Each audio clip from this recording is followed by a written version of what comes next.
Hello everyone, this is Saurav from Edureka, and today we are going to focus on what are microservices. So without any further ado, let us move forward and have a look at the agenda for today. So these are the topics that we'll be covering today. We'll begin by understanding why we need microservices, right? Everything exists for a reason, so we'll try to figure out why we need microservices, right? Then we'll focus on what is microservice architecture and what are its various features. Then we'll understand various advantages of microservice architecture and we'll look at companies using microservices. And finally, there will be a demo based on microservices in which we'll have three services that will be communicating with each other. So let's move forward, guys, and focus on why we need microservices. So before microservices, we all know that there was an architectural pattern called monolithic architecture that was used. All right. So there are certain disadvantages of that architecture, but let me first explain you that architecture, what exactly monolithic architecture means. So basically, in this, the entire software is composed in a single piece that is designed to be self-contained. So what I mean by that, basically all the components of a monolithic program are interconnected and interdependent. Or in other words, if I have to put it, I'll say that it will give you a tightly coupled software where each component along with its associated components must be present in order to execute or compile the code. So all of these components are actually dependent on each other. So if you notice the definition that is there in front of your screen, it says that monolithic architecture is like a big container, right? Think of it as a big container wherein all the software components of an application are assembled together and tightly packaged, right? So if you notice that there is an example in front of your screen, so there's a server-side application, right, which executes a domain-specific logic. It will retrieve and update data from the database and at the same time populate the HTML views to be sent to the browser. So it is basically a big container, or I can say that it is not divided into small services or not divided into small components. So even these components that are there are pretty tightly coupled, right? So I'll give you a better example of what exactly monolithic architecture is. Let me just move forward. So let us discuss a classic example of an e-commerce website like Amazon or Flipkart. All right. So everyone actually visits these websites quite often. So that's a perfect example to explain you. So let's understand what monolithic architecture exactly means with this example. So as you see that in basic e-commerce application, we have a common option of customer service, right? Product service and cart service, which a customer can access through their browser, right? And when you launch the application, it is deployed as a single monolithic application. There's only one single instance, if you can notice. So we have customer service, product service, and cart service. And when you deploy all these services, it will be basically a single monolithic application. Now, what you can do is in order to scale it, you can run multiple instances of this application behind a load balancer, right? Now, let me discuss few advantages of this application. So first of all, it is very simple to develop, right? As a goal of the development tools and IDs is to support the development of monolithic application, it makes the development really easy and one directional, all right? Now, it's pretty simple to deploy because you have to deploy the executable file at the runtime to launch the application. That executable file can be a WAR file as well. Now it is pretty simple to scale as well because in order to scale your application, all you have to do is run multiple copies of the application behind a load balancer. Now, since everything comes with its pros and cons, monolithic architecture also has few major drawbacks. Let's discuss about them one by one. The first disadvantage is large and complex applications. Now, if you have a large application, or you can say with the increase in size of the application, it becomes really complex to understand and modify such applications, right? And as a result, development slows down and modularity breaks down over time. Moreover, because it can be difficult to understand how to correctly implement a change. And due to that, the quality of code declines over time. Let's see what is the next disadvantage. So the next disadvantage is slow development. So what I mean by that, as the application and the respective teams grow, the application becomes difficult to understand and modify, right? Because it's pretty huge in size and there are multiple teams working on it. So it becomes really difficult to understand and modify.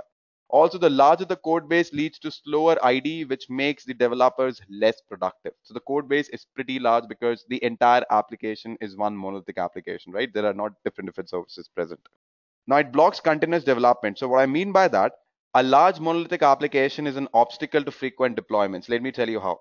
In order to update one component, you have to redeploy the entire application, which interrupts the background task. So if I have to take the example of the e-commerce website, if I have to update the cart service, I have to redeploy the entire application, which includes the customer service, the product service, all the services, right? So there is also a chance that components that haven't been updated will fail to start correctly, all right, because of many dependency issues or anything, right? And as a result, the risk associated with redeployment increases, which discourages frequent updates. I hope you're getting my point.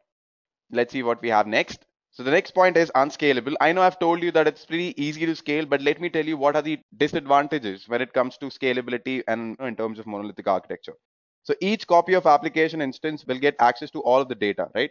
Which makes caching less effective and increase memory consumption along with input output traffic.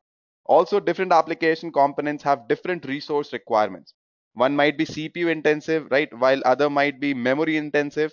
And with a monolithic architecture, we cannot scale each component independently, right? So if you can see the example that is there in front of your screen. So here we have customer service, product service, and card service. This is one instance, and this is how we are scaling it, right? If I have to increase only the customer service, I have to scale up the customer service. I have to do that for product and card service as well, right? Now it is pretty unreliable as well. Let me tell you how. So because of the tightly coupled components, if one of them goes down, the entire system will fail to run. What I mean by that, if one of my, say, product service fails, that will in turn lead to the downfall of my entire application, right?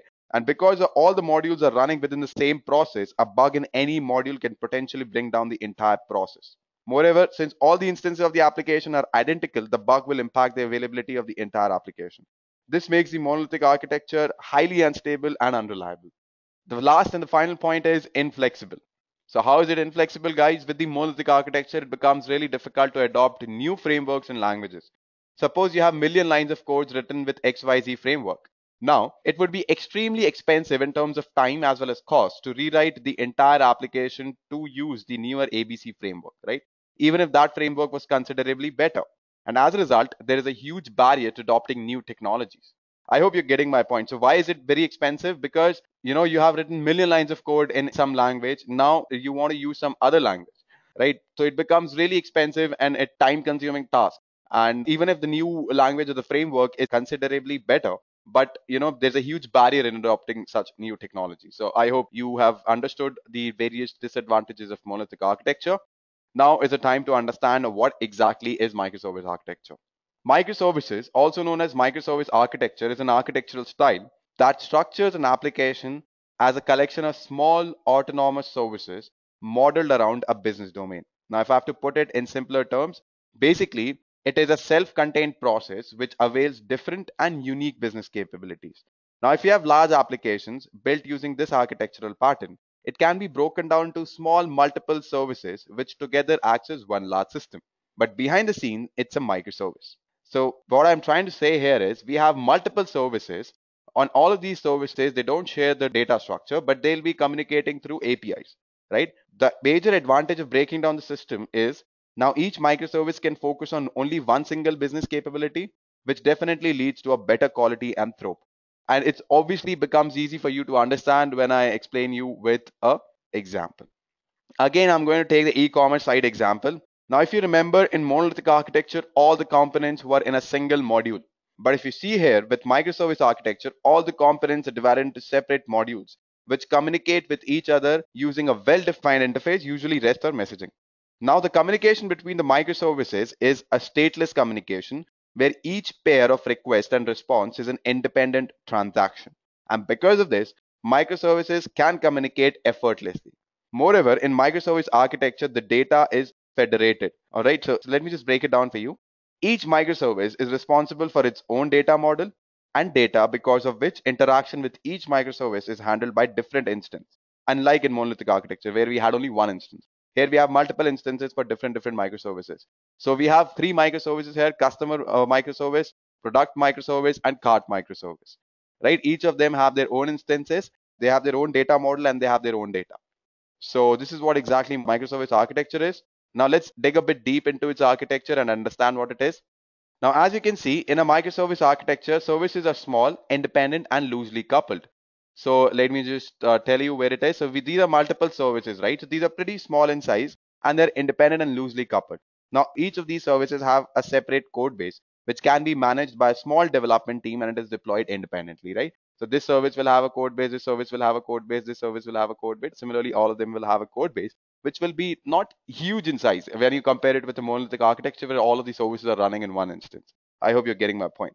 Now, basically, a team can update an existing service without rebuilding and deploying the entire application. For example, if I have to update this particular service, I don't have to do it for the other services as well. I can just redeploy this service independently. Now, services are responsible for persisting their own data or external state. Internal implementation details of each services are hidden from other services. Moreover, they don't need to share the same technology stack, libraries, or frameworks as well. Right? You're getting my point. So they might not have the same technology or same libraries or the same framework, and they have their own database and things like that. So they are pretty independent from each other. Besides, for the microservices themselves, some other components appear in typical microservice architecture. So let me just discuss that. So the first part is management. So the management component is responsible for placing services on nodes, identifying failures, rebalancing services across nodes, and so forth, right? Then let's talk about service discovery. Now, service discovery, the task of this component is to basically maintain a list of services and which nodes they are located on. It enables service lookup to find the endpoint for a service. Let's talk about API gateway now, right? So API gateway is basically the entry point for clients. So this client won't call all these services directly, right? It will first go to this API gateway, which will forward the call to the appropriate services on the backend, right? If I'm a client, I'll request for this particular service, then I have to call the API gateway, and which will in turn call the service on the backend. Now, the API gateway might aggregate the responses from several services and return the aggregated response. Now, it might be possible, right? A client request from multiple services. So at that time, it will aggregate the results from various services and will return the aggregated response, right? So I hope I am clear with the architecture. Let us focus on what are the features of microservices architecture. The first feature is small focused. So what it means that the aim of microservice architecture is simplicity, you know, so that it can be rewritten and maintained without any extra efforts by the development team, right? That's what I mean by small focused. Then the next point is loosely coupled. So as I've already mentioned multiple times that each microservice is independent of each other and do not need to coordinate as well. This makes the development as well as the deployment real quick, guys, right? So if I have to update a particular service, I'll only update that service. I won't, update the other services, right? So that way deployment becomes really quick. So that's the big advantage. Now let's talk about language neutral. So to be a good microservice, it must be language neutral. So what I mean by that, for example, in an application, few services can be written in Python for fast deployment, whereas few might be written in Java because it's speed and extensive libraries, right? So depends on the microservice, what kind of programming language we are using. So it doesn't really affect the other services, right? Now, bounded context. So it means that each microservice doesn't need to understand the implementation of other microservices. So these are a few features of microservice architecture. Now let's talk about various advantages of microservice architecture. Now, the firstly, independent development. So each microservices can be developed independently where a single development team can build, test, and deploy a service. I think I don't need to explain this much. Independent development means if I have a product service, then I can independently focus on product service where a team of developers are writing code for that particular service, testing it and deploying it. Now, independent deployment means that you can update a service without having to redeploy the entire application. Bug fixes and feature releases are more manageable and less risky as well because you have to focus on one particular service. You have to deploy or update one particular service. You don't have to care about the other services or the entire application as such, right? So next is fault isolation. So it is a very big advantage, guys. Basically, if a service goes down, it won't take the entire application down with it. For example, if my card service goes down, my entire application is largely unaffected. Unlike the monolithic architecture, where if one of my component goes down, the entire application fails to work. Next is mixed technology stack. Because of this feature, teams can pick any technology which fits best for their service, right? And last but not the least, granular scaling, which means that services can be scaled independently. Unlike my monolithic architecture, where I have to deploy multiple instances. So in order to scale, here I can only scale a particular service. If I have to, increase the card service, then I can just scale up the card services instead of scaling up the entire application. So let's move forward. So there are a lot of companies which are using microservices. We have Amazon, Netflix, SoundCloud, Twitter, Uber, PayPal, a lot of companies, right? And why this happens? Because large applications become easier to manage when they're broken down into smaller composable pieces.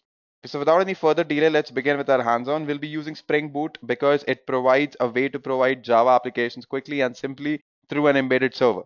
And by default, it is version of Tomcat. It will basically eliminate the need of Java EE containers. And with Spring Boot, we can expose components such as REST services independently, exactly as proposed in the microservice architecture that we have just discussed. In any maintenance of the components, we no longer make the redeploy of its consumers. I'll tell you what exactly I mean. What is a consumer? For this lab, we'll use Eclipse, Oxygen, and Maven 3. Now, to illustrate the concept of microservice, what we'll do, we'll create 3 Maven projects in this hands-on, and each of them will symbolize backend functionality, or you can say reusable APIs. And one of them held a composition. If I have to put it in simpler way, I will say it will be a consumer of the other two. So one application or one service will be a consumer of the other two services, right? So we'll be creating 3 simple Maven projects that I've already done. I'll just open my clips and show you that. So my first Maven project is basically diagnosis microservice. Then we have doctor microservice and we have patient microservice. So this doctor microservice is the consumer, right? And consumer of the other two microservices, that is patient and a diagnosis. All right. So that is how it is done. Now, if I have to explain one of these services, let me explain you the patient microservice first. So over here, as you can notice that we have a pom.xml file. So basically this pom.xml file will establish all the dependencies, right, before we start coding. The first class that we create that we call application will be identical in all 3 projects. And it only works as an initiator to Spring Boot that we call as Spring Boot application annotation. So that's how it is. If you notice here, we have application.java. So it will be common. Application.java and application configuration.java, the 2 packages that we have created, will be common for all the other microservices as well. So if I show you for doctors as well, so here also we have application.java and application config.java. Similarly, for diagnosis as well, if you notice, we have both application.java and the other things as well. Now we have patient.java and we have patient rest.java, right? So the patient.java, here we have defined all the variables like, the email ID of the patient, name and things like that. And this patient rest.java will be used to provide the input to the variables. I hope you're getting my point. The patient rest.java is basically to provide the input. I won't be explaining the code here. In the upcoming tutorials, I'll be explaining the entire microservice, how the code works and everything, all the technical details you can find in the next tutorial. And this, I'm just giving you an overview of how things work in microservices. And we have this application config class as well, right? The package. So let me tell you why we actually use it. Is basically, it is a resource configuration class, which is basically a resource manager responsible for exposing REST services for application consumers, right? So basically for messaging, right? So the REST service is for messaging and it is a stateless service for application consumers. And we can notice that patient.java and patient rest.java are in the same package, right? Now let me tell you how I've defined the ports here. So all I have to do is right click, go to properties, click on run debug settings. And when I go to arguments, right, so I just have to write -d server.port 8081. So you can see that my patient microservice will be running at a port 8081 when I start it. Let me just start all of these services one by one. So I'll start this first. Just click on run as Spring Boot app. Similarly, right click on this and I'll just run it as Spring Boot app again. And I'll run this also as a Spring Boot app. So it's done now. Let me just open my browser. All right, so this is for port 8081, right? So my port 8081 is for patient. So let me just click over there. Let me reload this page again. So here I have my patient microservice. Similarly, my port 8082 is for diagnosis, right? So here I have the diagnosis microservice. And finally, my port 8083 basically is a consumer, all right? It's a doctor microservice. And in the URL, if you notice, I have written patient ID, right? Diagnosis and consultation, right? So basically we'll get, this particular patient has been diagnosed with this disease and this is the consultation, right? So let me just reload this again for you. So I can just go ahead and change the diagnosis as well. I can make this as 2, right? So Rachel has been diagnosed with a different disease now. Similarly, if I make it as 1, she has been diagnosed with viral fever here, right? So that is what the difference is. Basically, this particular microservice is a consumer of the other 2 services, right? So you can even think of it as an e-commerce application. I know it's not of that level, but consider it something like, customers, products, and orders. So this patient microservice will become the order microservice, right? And the other 2 will become customer and products. So this order microservice will be a consumer of the product and customers. Similarly, in this example, we have patient and doctors. We have patient microservice and we have diagnosis microservice. And we also have a doctor microservice, which is actually a consumer of the other 2 services. So by this, we come to the end of this video. Edureka provides online structured training on microservices as well. So if you want the detailed course curriculum, you can go ahead and mention your email ID in the comment section. They will reply you ASAP. Thank you and have a great day. I hope you have enjoyed listening to this video. Please be kind enough to like it, and you can comment any of your doubts and queries, and we will reply them at the earliest. Do look out for more videos in our playlist and subscribe to Edureka channel to learn more. Happy learning!